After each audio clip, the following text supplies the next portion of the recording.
They had pushed him around for years, always knowing he wouldn't fight back. But today, his silent protector was with him. And when they made a move, they realized too late. They were the ones in danger. 12-year-old Ryan Whitmore kept his head down, gripping the straps of his backpack as he walked home from school. It was always the same route, down Sycamore Avenue, past the old gas station, through the shortcut behind the hardware store. He liked this path. It was quiet, predictable. Most days, he could make it home without seeing anyone. But today felt different. The faint scuff of shoes behind him sent a shiver of recognition through his body. He didn't have to turn around to know who it was. Connor Blake and his crew. Ryan adjusted his grip on the straps, quickening his steps. His heart thudded against his ribs. He wasn't scared of them. Not really. But he also wasn't interested in what they had planned today. A sharp whistle cut through the air. "Where you going, Whitmore?" Connor's voice was light, mocking. "Not gonna say hi." Ryan swallowed hard. He kept walking. Footsteps quickened behind him. Before he could react, a hand clamped onto his shoulder and yanked him back. He stumbled, barely catching himself. Laughter echoed around him. Connor stood in front of him, flanked by Josh and Tyler, both grinning like they were enjoying a private joke. "I asked you a question," Connor said, tilting his head. His blonde hair flopped over one eye, but Ryan could still see the amusement dancing in them. Ryan exhaled sharply. "I just want to go home, man." Connor scoffed. "Oh yeah? What's the rush? Got something better to do?" Ryan's jaw tightened. He knew the rules. If he engaged too much, they'd keep going. If he ignored them, they'd push harder. It was a lose-lose situation, but he wasn't alone. Just a few feet away, standing perfectly still, was Rex, his Belgian Malinois.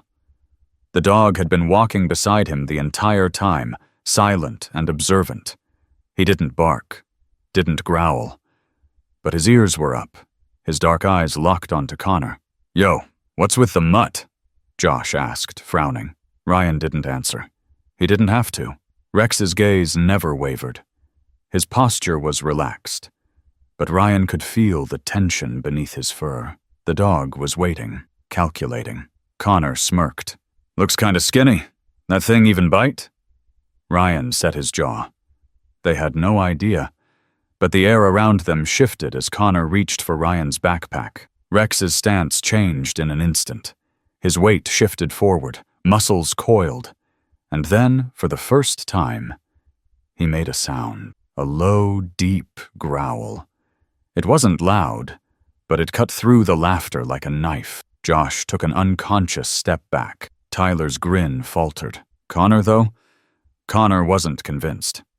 He exhaled through his nose and rolled his shoulders, feigning confidence. "Yeah? What's he gonna do?"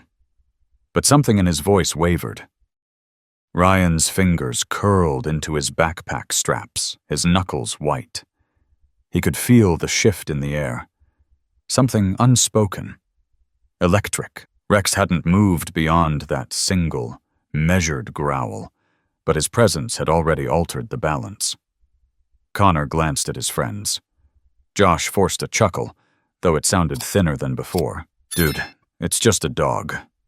Let's go." But Connor wasn't ready to back down. He never did. Nah. He stepped forward, his hand hovering over Ryan's backpack strap again. "I'm not scared of some mutt." Ryan inhaled sharply. "Don't." One word. Flat, calm. Connor smirked at him. "Or what?" His fingers barely brushed Ryan's backpack when Rex shifted. Just a fraction. His body lowered slightly, weight pressing into his front paws. His ears tilted forward. His tail remained still. No barking, no lunging. Just pure, calculated presence. Connor hesitated. His hand twitched. And then Rex let out a sharper, guttural growl, short, controlled, like a warning shot across enemy lines. Connor's smirk faltered. His fingers curled back slightly, hesitation flickering across his face. Ryan didn't move, didn't blink. His voice stayed steady. "You should stop." Tyler's Adam's apple bobbed as he swallowed. "Connor, Man, but Connor hated backing down. His pride was a fragile thing, and the idea of letting Ryan walk away unscathed was too much. He snorted and puffed out his chest. What, you trained him to be scary? That all he does? Josh let out a nervous laugh. Yeah, bro. If he was gonna do something, he would have done it already. Ryan exhaled slowly. He's waiting. The words hung in the air. Tyler took another half-step back. Josh's hands slid into his pockets like he was suddenly ready to pretend he hadn't been part of this. Connor had spent too many years being the biggest guy in the room. He wasn't about to let some kid and his dog make him look weak. So he made the worst decision of his life. He reached for Ryan's shoulder. The moment his fingers made contact, Rex exploded into action. Not recklessly, not wildly, precisely. A blur of muscle and discipline, Rex shifted his weight, moving with frightening speed. His body tensed as his front paws barely lifted, and his deep, commanding bark shattered the space between them like a gunshot. Connor jerked back so fast he nearly tripped. His face went pale, his hands flying up in instinctual surrender. But Rex didn't bite. He didn't attack. He had moved just enough to show what he could do. And that was enough. Connor's breath hitched. His hands stayed in the air, fingers twitching like his brain hadn't caught up with what just happened. 1 second, he had been in control. The next, he wasn't even sure if he could move without setting something off. Josh and Tyler? They were already stepping back, their bravado crumbling. Ryan didn't move, didn't say a word, but Rex did. A deep, rumbling growl vibrated through his chest, measured and controlled, like a countdown that only he understood. His dark eyes locked onto Connor. Unwavering, focused. The intensity in them was something primal, something that didn't need words to be understood. Connor tried to cover his fear with a laugh, but it sounded more like a broken breath. What is he, some kind of police dog? He stammered. His voice was different now. Not mocking, not amused. Ryan finally spoke. Yeah. Connor's lips parted like he wanted to argue, but then he really looked at Rex. At the rigid stance, the precise control, the way he hadn't lunged or snapped, he had waited. It clicked. Connor wasn't staring at a regular dog. He was staring at something trained to take people like him down. Josh cursed under his breath. Dude, let's go. That thing is dangerous. Connor's jaw clenched. It's just a stupid dog. Ryan tilted his head. Try touching me again. Connor's eyes flickered between Ryan and Rex, his chest rising and falling faster than before. But Ryan could see it now. The calculation in his expression, the way his fight or flight instincts were screaming at him to pick flight. Tyler, the only one who hadn't said much, took another step back. Connor, seriously. But Connor wasn't just fighting against the situation.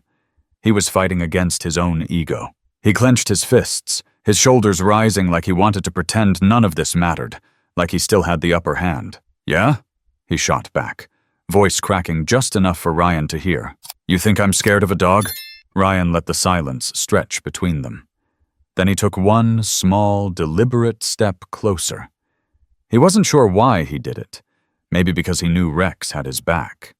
Maybe because for the first time in his life, he wasn't the one on the losing end. Connor flinched. Not a lot. Just a twitch in his jaw, a quick shift in his weight. But Ryan saw it. And so did Rex. The Malinois took a slow step forward, matching Ryan's movement, his gaze never leaving Connor's face. That was all it took. Connor exhaled sharply, spinning on his heel. Whatever, man. He forced out a scoff. But it didn't land the way he wanted. I don't have time for this. Josh was already backing away, his hands shoved deep into his hoodie pocket. Yeah. Let's just go. But the way he said it? It wasn't like they were making a choice. It was like they were retreating. Connor's retreat wasn't graceful. He tried to act like he was leaving on his own terms, but everyone knew the truth. He had lost. And worse? He knew it too. Josh and Tyler followed him, shoulders hunched, feet moving faster than they probably realized. They didn't even bother throwing out parting insults. But Connor, he couldn't let it go. He stopped a few feet away, half turning, jaw tight. "Yeah, well, you're still a loser, Whitmore." Ryan didn't respond. He didn't need to. Instead, Rex shifted again. Just a small movement, barely noticeable, but Connor saw it. Ryan watched as something cracked behind his eyes. It wasn't just anger anymore, it was fear. Real, undeniable fear. And Ryan? He felt something he never had before. Power. Not the kind that came from fists or words. The kind that came from knowing he didn't have to prove anything. He wasn't scared of them. Not anymore. Connor's nostrils flared, but he didn't say anything else. He just turned and walked away. Josh and Tyler kept glancing over their shoulders like they expected Rex to chase them. Ryan almost wished he would. But Rex didn't move. He just stood there, still as stone, watching them go, watching them run. Ryan exhaled, his breath finally steady. He reached down and ran a hand over Rex's head. The dog relaxed instantly, his muscles unwinding like someone had just flipped a switch. Because that's what he was trained to do. Protect when needed. Stand down when it was over. Ryan looked at the spot where Connor had stood just moments before. For the first time in his life, he walked away the winner. Ryan kept walking, his steps steady, his heartbeat finally slowing to a normal rhythm. For the first time, he didn't feel small. Rex trotted beside him, his ears relaxed now, his tail swishing slightly, not out of excitement, but out of confidence. He had done his job. The old gas station came into view, and Ryan could still see the backs of Connor, Josh, and Tyler as they disappeared around the corner. They hadn't looked back. They wouldn't. He let out a breath he hadn't realized he was holding. It was over, but something about it felt different. Not just because he had won, because for the first time, he understood why he had won. It wasn't about having Rex with him. It wasn't even about scaring them off. It was about control. Connor had spent years trying to control everything around him. People, situations, outcomes. And Ryan had spent years trying to avoid being controlled. But today, he had controlled the situation without even raising his voice. He looked down at Rex, who glanced up at him with those sharp, intelligent eyes. The dog had always known what Ryan hadn't, that control doesn't come from being loud or aggressive. It comes from knowing when to act and when to hold back. And today, Ryan had learned that too. He stopped at the crosswalk, waiting for the light to change. A car passed by, and for a brief second, he saw his reflection in the window. For the first time in a long time, he liked what he saw. Not a scared kid. Not a target, just himself. Rex nudged his leg gently, like he understood exactly what Ryan was thinking. Maybe he did. Ryan smiled. Good boy, Rex. Rex's ears perked up. His tail wagged once. The light turned green, and together they walked home.